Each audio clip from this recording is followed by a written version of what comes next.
this is the dry run for the in the first episode. So everyone, thanks for your patience. I was busy trying to get the microphone over. So why don't you go ahead and kick us off, Joe? Hello, everyone. This is obviously a dry run. Or at the wheel. The platform that two and I are trying to stand up, where we're going to talk about cars, mobility, international competition, just about anything that has to do with getting from one place to another. Two, as probably most of you know, is a leader of Sino Auto Insights, which is an advised consultancy and content company, and is all about China and China's competitive rise. I'm a journalist. I worked for Reuters. I worked for the Wall Street Journal. I now write the High Speed Rodeo Substack on that platform. On this platform, comes out every week, except when I take a vacation next week. One quick thing, and then we're going to start talking about kind of what we see happening in the world right now. Anything and everything you hear from either of us is not investment advice. We're just talking about the news, and we're talking about what we think is happening in the industry. Make your own decisions about that, as I'm sure I think everyone on this channel is pretty sophisticated and knows that. So two, there's a lot to get to. Even if we don't talk about the possibility of a war in the Middle East and a spike in oil prices, which hasn't happened. I have a thing called White's Law, which is that anytime the Detroit companies make a big pivot toward large trucks and V8 engines, that's when the Middle East is going to explode and there's going to be a surge in oil prices. Fortunately, that is not happening now. Oil prices are down, so we can kind of move on from that. I do want to let's talk about the other thing that's pretty. Well, let me stop you there, Joe. Yeah. This is a live stream, so very interactive. Adam has helped us tremendously in the first 5 minutes by telling us he can hear us both. So the point of all this is to be able to ask us questions, Joe and myself. So feel free to post them into the chat. And as we're talking, I'll read them, Joe will read them, and then we'll either wait till the very end or we'll answer them as they show up. So we want to definitely make this more interactive because I also have a newsletter that's pretty one way. And it's interesting because we want to answer questions and talk about things that you are all interested in. So please feel free to post anything in the chat. Yes, please do. So look, too, I want to start off talking about one of the big developments this week outside of the very big developments, and that's the launch. And I'm doing this for a reason that I'll of in a spectrum of soft launches, this seems like a super squishy marshmallow man soft launch. Very robotaxis launched that are starting to take rides. Passengers for rides in Austin. The passengers are invited. They appear to be largely drawn from kind of the fan base of Tesla. There's a Tesla employee in the front passenger seat, from my understanding. I've not been there, okay? I haven't seen it myself. In the front passenger seat, and the cars are in a very limited geo-fenced area, and they're not going out when the weather is bad and all of that. And even so, within less than a day and a half, it's already being reported by several outlets. I saw it first in TechCrunch, Reuters, Bloomberg. I think Bloomberg may have broken the story. NHTSA is already investigating what's going on in Austin with Tesla's robotaxis after reports and videos. I've seen them, maybe some others have, of Tesla's, violating traffic laws, veering into other lanes, and all that kind of stuff. So they're already under investigation. Two, what do you think about this? And I want you to get fairly quickly to kind of how you see Tesla's efforts competitively against what is happening in China on autonomous vehicles. So let's create a framework and some scale here. So Tesla Austin this past weekend, they only really invited Tesla stands. So everyone that basically posted on social media, they were impressed. And there wasn't that many objective third parties unless you're looking at the videos that have been posted. Number one. Number two, Tesla said between 10 and 20 in Austin in a small geofenced area. Compare that to a Waymo that I believe has over 1,000 vehicles in San Francisco, Los Angeles, Phoenix, Austin, and a few other places. Okay, so this is a win for Tesla, but in order to get to Waymo, just for its U.S. competitor, they're going to have to do a lot more, invest much more heavily into more vehicles and in more cities. And then number two, they do have the safety driver, they do have the remote driver. So in order to get those out, it's going to take a lot more um, miles between these vehicles. Because remember, Waymo, there's no safety driver. I've done the San Francisco and I've done the LA, and we're only talking about the United States. In China, there are well over 1,200, 1,400, 1,600, depending on who you talk to, from Baidu, from Pony, from WeRide,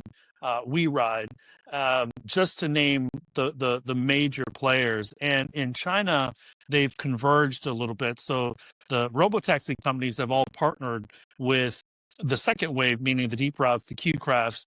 They've all partnered with OEMs to get their hardware and software into more vehicles.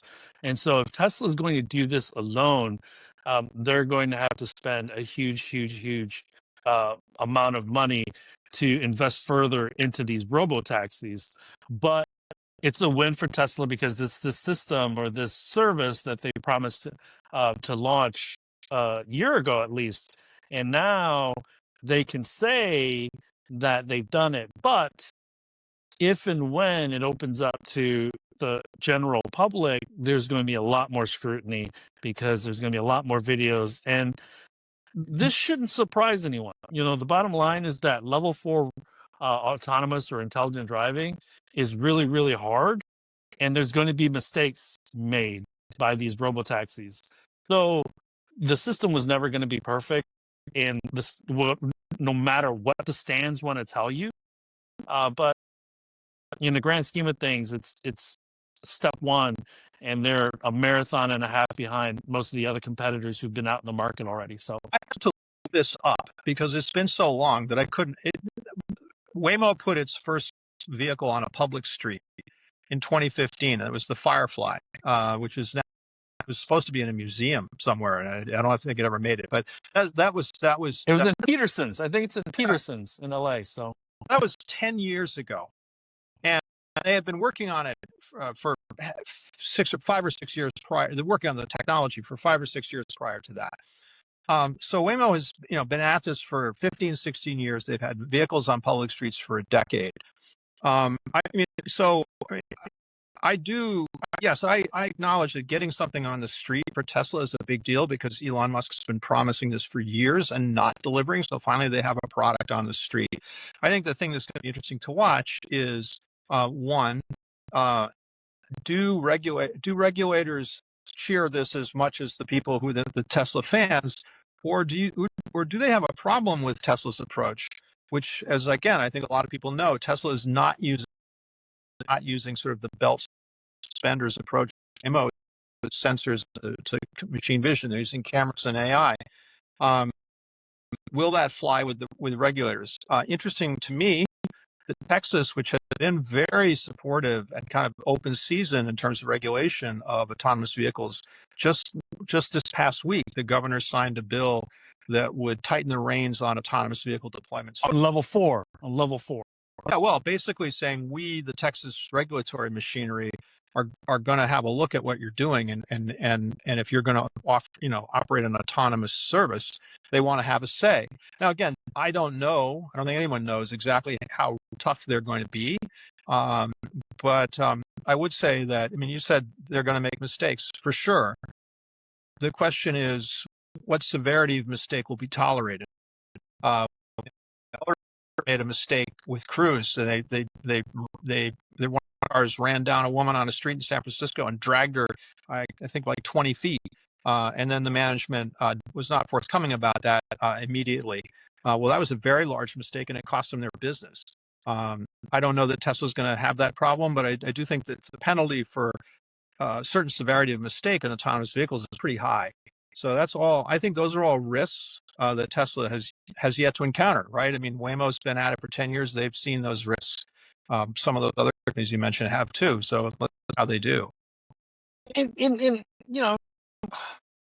this is where I'm a little bit confused because the system, the FSD that you and I can buy if we are to lease or purchase a Model Y or a Model 3 is legally a level 2 plus system.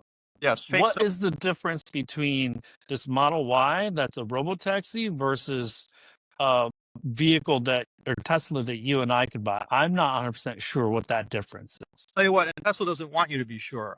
Again, I saw this in reporting done by others this week, but Tesla has, has turned over some data to, or has turned over data to NHTSA about the system, but they've insisted and demanded that data be kept private as a competitive uh, intellectual property that's competitive for Tesla. They don't want it disclosed.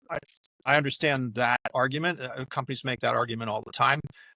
Again, I'm going to say I think that at some point Tesla and frankly all these AV operators may find themselves under a lot of pressure to disclose what's in the black box.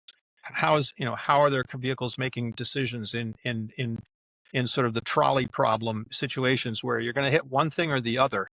And how do you make those choices? I think it's going to be interesting to see how Tesla fares because their default mode seems to be it's none of your business how our system works, and we'll see. And they got away with it when it was an intelligent driving system for private passenger vehicles. But now that this is a service to the public, first of all, will NHTSA and these other organizations create a lot more scrutiny? Because you and I, for the last several years, Joe, have been beta testers for Tesla drivers that have used FSD, which is not right. It is not right. And so the NHTSA finally grow some fangs and disable if there's any severe incidents or potential for severe incidents. They need to be full open kimono on the data, number one. But the stands won this weekend because the share price popped by 8%. And analysts that are also pumping Tesla's share price are saying this is foundational. These guys have never been in a Waymo or have not been to China. One of the two, or maybe both. Hey, we both live in the Detroit metro area, which is going to, I would guess, will be the very last where there'll be any density of autonomous vehicle ride services. The weather here sucks, except right now. But I think that I mean, even if they get past the technical challenges, and again, we'll see. I'm not trying to say I know for sure. Then you get into the business model challenge. They're offering rides for $420, which of course is Elon Musk's favorite number, or one of them. I think most Americans know what 420 is. So haha. So. But at $4.20, can they make money? That's one question, kind of an obvious one. Two, who's going to have their ride network? Uber has a ride network. They've plus or minus a decade building the subscriber base for their app, the expectations, the quality control, all those issues. They know where, when, and where people are going, and where what the density from point A to point B in any metro is. They have this enormous network that they have constructed, and Waymo is partnering with them to basically put their technology to work on that network that Uber has already spent billions of dollars, thousands and millions of person hours of time. Is Tesla going to build that from scratch? And so these are all questions that I have. But for anyone who's trying to kind of enter the business from a standing, start at their own goal line right now. Here's another question, Joe, because to your point, Uber currently has a global install base of 170 million users. Okay. And so they are the picks and shovel people.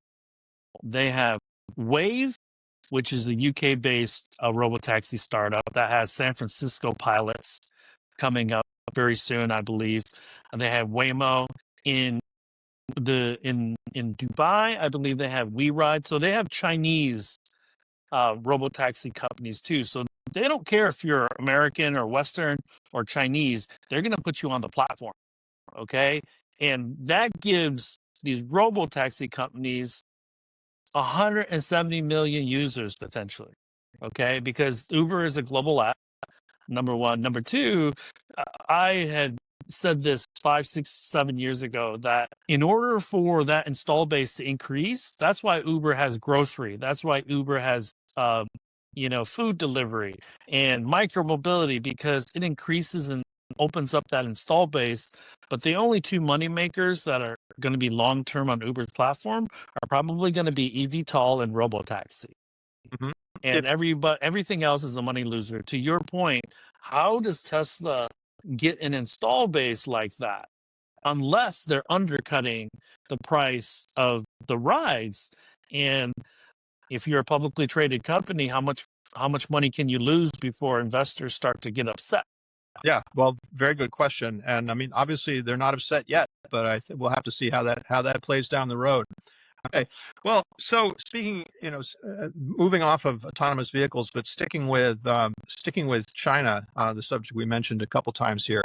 I was struck this week reading coverage in Reuters, but other outlets as well, about what's happening with the Chinese automakers. BYD landed the world's largest car carrier that they had built for themselves in Brazil. They have a few of them now. And they landed the first one of these monsters in Brazil and offloaded I think a couple thousand vehicles. And apparently now in Brazil, Brazil has a relatively open market to the Chinese automakers compared to, say, the United States, obviously. And apparently this event has triggered a lot of alarm in Brazil about the potential threat to their domestic industry. And I want to kind of bounce around with you, kind of where we at a moment here with the Chinese auto companies where the home market is so, I mean, I'll say chaotic. You can come up with a better word, but it's chaotic. You've got an intense price war happening, value being destroyed all over the place. They're trying to export their way out of it. But even markets like Brazil, which were welcoming and open, now seem to be saying, whoa, wait a minute. You can't send massive car carriers here to flood our industry. If you're going to sell here, you need to build here. Talk about how you see this moment here with these Chinese. They're trying to go global, but also their own home market base seems to be in some kind of a whirlpool. So those ships that BYD have made or built for themselves, I think the largest carrier carries 7,000 vehicles. And I think they have multiple of these ships. And the reason that these boats are going to Brazil is because they're anticipating that tariffs will be put up. Interesting thing. South America, Brazil is the largest passenger vehicle market in South America. The number one brand in Brazil currently is Fiat. Right. Okay. And if you look at over the last 4 or 5 years, GM has invested over $1 billion. Great Wall, Baidu, Stellantis, and quite a few other automakers. And that's the next beachhead. Okay. They see South America as the opportunity. And the crazy thing is that with the grid stability in South America, you and I know, living in Metro Detroit, our grid isn't even that stable. So in South America, it's not going to be. And in particular, the clean energy of choice in Brazil is ethanol. Right. That plays into BYD because they have the DMI or the PHEV. So let's say lion's share of future clean energy vehicles in South America are going to be ethanol based. And so, but they see Brazil as being kind of the manufacturing beachhead to the rest of South America and parts of Central America. And I think they were looking at Mexico kind of going down and then into the United States. To your point, we're looking at a price war that's close to 4 years now. And suppliers in China are saying no mas. They're waving the white flag because it's taking over 120 days to get POs or invoices paid. And you have followed the automotive sector enough where you can probably remember there's a tier 3 supplier that just screwed up the entire supply chain for the domestic automakers. Remember, there's the floods in Thailand that gummed up every Japanese automaker. And so we're getting to the point in China where the system is really, really unstable from a supply chain standpoint. And so the Chinese government intervened and said, look, you guys got to pay these suppliers within 60 days. You also know, Joe, that it isn't unusual for OEMs to extend payment terms in times of need. Right. Now, in this situation, though, there is an overcapacity issue. The main outlets, the US market, the European market, the two largest markets outside of China, one is completely off limits for now. The other, the cost of doing business has gone up substantially.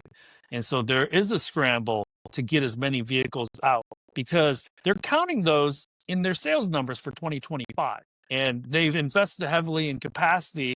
And I think the rule of thumb is generally if a factory is running at around 80% utilization, then it's making money. But there are a lot of there's a research report from Gasgoo that said in 2024 the China auto sector collectively ran at a 50% capacity utilization rate. 50%. Yeah, no, it's not sustainable. It's not sustainable. And I do see, again, there's just this week apparently is signaling that that it wants to crack down on this practice. I think you alluded to it of companies designating vehicles that are right off the assembly line as used, and then cutting the price and either shipping them overseas or dumping them in the market. I mean, all of that kind of behavior is those are symptoms of illness and of an unhealthy market. I've seen those things happen in the United States, perhaps not to the same scale. But when you see automakers dumping vehicles, into a market or putting them on ships and essentially at money-losing prices, that's structurally unstable. And the question is, who's going to be the first to blink? Which province in China wants to see their hometown car company close a plant, right? I mean, again, no different from anywhere else in the world, but that does seem to be an issue, right? And what we should really keep a closer eye on now are countries like Australia, Japan, South Korea, Thailand, Singapore. See how many more exports go into those markets because at least in the emerging markets in Southeast Asia, it lends well to the Netas, the BYDs, whose price point generally is much lower than a Western automaker. And the one thing that's interesting is how the countries that don't have manufacturing, automotive manufacturing, react versus the countries that do. So Vietnam, there's domestic manufacturing for automobiles. In Thailand, the Japanese dominate for manufacturing, and they normally manufacture for all of SEA, but we know Indonesia has a lot of the nickel content. So they're trying to leverage that into bringing manufacture to Indonesia, move from Thailand and Vietnam to Indonesia. So these are kind of the 3D chess moves.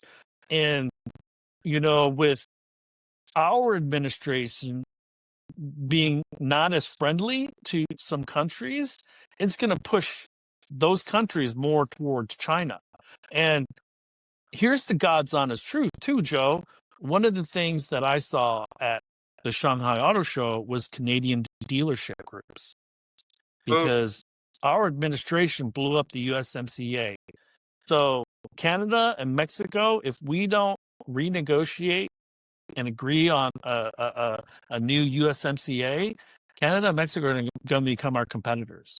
Well, and we're just going to be surrounded by Chinese brands. Mexico already has entry from Chinese brands, right? I mean, they're putting beachheads in Mexico as we speak, right? Yeah, I think that the Mexican president has kind of, dialed back on some of that foreign direct investment because of the Trump administration. Now, I believe that within the next couple of years, somebody at BYD, maybe Stella, maybe Wang Chuanfu is going to go to the Mexican president, and they're going to go to President Trump and be like, I'm going to write a $4 billion check. I'm either going to write it to Mexico or I'm going to write it to the United States. Who should I write this to? So, because you had mentioned this in previous conversations, the legacy automakers aren't growing. Yep. BYD is really the only company that's going to grow. Tesla's going to shrink this year. BYD is going to go from 4.27 in 2024 to well over 5 million units this year. And so they're stuffing the channels, but they're in 100 countries too. Yeah. And they're the number one EV maker in Singapore, the number one EV maker in Israel, the number one EV maker in Thailand. So in the emerging markets, they're super strong. Yeah, and if you grab, you grab turf, you grab market share today, then it's the other people who are trying to take it from. Always harder and always more expensive. Hey, before we wrap up, I am good time seeing questions, but can you see them? There are. Yeah. So Adam Bernard asks, haven't the Chinese been building market share and plants in South America for years now? Yeah, I think the answer. Yes, they've certainly been talking about it. I mean, one of the things that's problematic for BYD in Brazil, as I understand it, is that they've promised to build a factory, but the production hasn't begun, or if it's begun only in drip. And I think Well, Brazil got so BYD got in a lot of trouble in Brazil because of the labor issue. So yeah, which by the way is not good for the brand at all, right? I mean, if anything, they probably needed to do what the Japanese tried to do in the United States, which is kind of overperform on paying people and matching the market. But now apparently what's happening in response to the pressure from the Brazilian and kind of the backlash from Brazilian labor unions, incumbent Brazilian manufacturers, as you said, Fiat, Ford, is that BYD is making noises of yeah, we're serious, we're going to invest. So let's see what happens. I do think that is going to be. I mean, the Japanese and subsequently the Korean automakers did set a pattern, which was exports first, followed fairly quickly by production within the major target markets. I don't think the Chinese are going to be able to do any different. It's a question of how quickly that happens. And you're right. I mean, we could do a whole nother segment on kind of the geopolitical. I think it's more difficult for the Chinese automakers than it was for the Japanese or the Koreans. let me ask you this. Let me stop you there real quick, because I know you had written a book on Japan entering the U.S. market that everyone should read, because I think Joe will tell you there's a lot of parallels between what happened back then and what's happening now. One thing that I'm not clear about, Joe, is did Japan have a ton of overcapacity when they entered the United States? Because if I'm the Chinese government, the reason I bring that up is if I'm the Chinese government, I actually don't want BYD to build too much capacity, because it does nothing with the excess capacity in the domestic market. So I don't think the Japanese automakers in the 80s had the same level of overcapacity that exists in China today. I mean, there are parallels the parallels exist, but not exact. I don't think that was the problem, and it certainly helped Toyota, Honda, and the rest of the Japanese automakers that as they built factories in the United States and in Europe and other parts of the world, their sales grew. So it wasn't as if you had suddenly a hollowed out manufacturing base back in Japan. The Japanese manufacturing base was still there. In a lot of cases, certainly with Toyota, they redeployed some of the factories they had from building, tiny, small econo boxes, which is what they started with, right, to building Lexuses, high value, high priced vehicles. They moved up the food chain, but growth, right, growth of the world market, growth of their own sales enabled them to do that. I think the Chinese situation might be more complicated for all the reasons that you've discussed, which is they're sitting on this massive overcapacity already at home. And if they go ahead and, BYD builds a factory in Europe, 300, 400,000 vehicles, another one in Brazil, are they going to be able to grow the total number of vehicles they sell to absorb all of that? Well, and remember, because they make their own batteries too, they're going to have to invest in CapEx on the battery factory side too. And this is something that we try to say in our book, which is Comeback: The Fall and Rise of the American Automobile Industry. Fall and rise, then a rise, then a fall. But it's still it's a still good slice of that history in the 80s and 90s. I think that the problem for the Chinese automakers, though, will be, kind of managing that tension between, and this is what I was going to say, the Japanese. We talk about the Japanese. Really, it's not all Japanese automakers are created equal. No more so than any country's, any block's automakers. There's Toyota and Honda. And then, Nissan. I think everyone on this stream knows that Nissan is now struggling. And some of the other automakers, most of the other smaller automakers have all had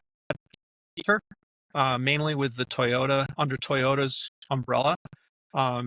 So in China, I think that's even more so because there's more Chinese automakers. I mean, there's BYD, there's maybe 2 or 3 or 4, maybe 5 Chinese automakers that are really going to swing for the fences. A lot of the other ones are not. And they don't have the capabilities. They don't have the capital. Right. They aspire to, but in the process of trying, you're going to see what we see today, which is what we've been talking about. This chaos. There's already 1 or 2 companies that are doing export only, meaning I build in China and export only because I can't sell these vehicles in China because it's so competitive. Yeah. So it's going to be interesting to watch. And you're right. Kind of hanging over all of this is Donald Trump's trade policy. And when we come back and do this again, that policy will probably have changed.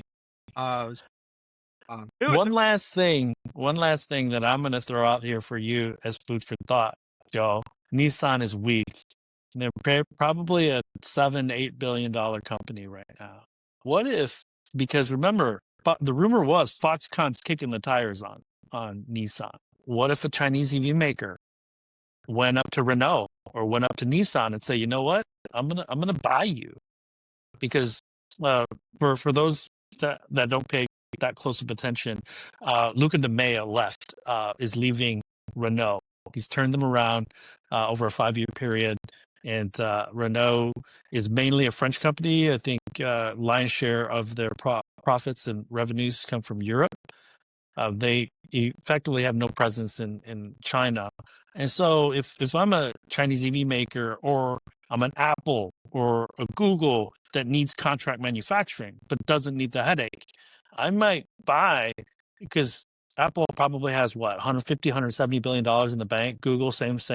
Amazon, same. So, they could take a $5 billion, $7 billion flyer, gut the management teams, keep the factories and the supply chains, and there you go. They don't need to work with any OEMs. And at least for Apple, I know that they are control freaks, and that they would consider something like that if it was cheap enough and the technology internally was capable of competing against a Waymo, against a Tesla, and some of these Chinese players. I think the big reason they left the Apple car on the table was because they couldn't affordably or profitably build an Apple car. And so they'll revisit it for sure. Anyways, I just wanted to throw that out there. Yeah, and I would just quickly add to that. I mean, you're right. I mean, Stellantis is already apparently looking at perhaps selling Maserati. And so I agree. I think the Chinese brands that have money in the pocket and support from the government, and as you say, the tech companies, there's more consolidation and redistribution of assets to be done here, and be interesting to watch. Well, look, I think we're going to wrap that up for this time. I appreciate coming aboard for this. Look for us for podcasts and more live streams from Tu and myself at the wheel. And look for My High Speed Rodeo and Tu's Sino Auto Insights newsletter on Substack on a pretty routine basis. Have a great day, everyone. Thank you. Thanks for joining, everyone. We'll talk with you very soon.